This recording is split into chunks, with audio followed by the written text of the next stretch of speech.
According to the latest reports, the evangelical wing of the Republican Party is actually having quite a bit of trouble right now trying to identify with the Republican Party. See, what's happened is that in the last few years, the religious right has lost a ton of power.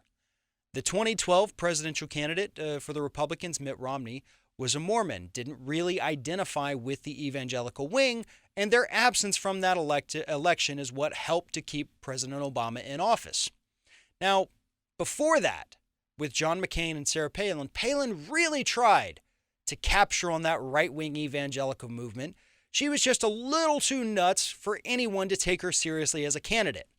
And in the waning years of the Bush administration, even before that, we saw the religious right fall out of favor as scandal rocked people like Ralph Reed and Jack Abramoff and helped to delegitimize the entire movement that should have been delegitimized from the very start. But here is a message for evangelicals. These people only tend to vote on single issues, such as abortion. But they're basing that off of what they consider to be passages from the Bible. Now, if you're going to vote based on the Bible, shouldn't you be in favor of universal health care?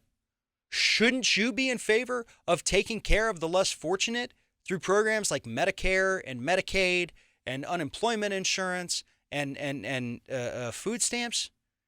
Isn't that what Christianity is all about? Not necessarily following a specific deity, but just being a good person and taking care of those who lack the means to take care of themselves. Now, I will fully admit it has been a good decade since I have even been to church.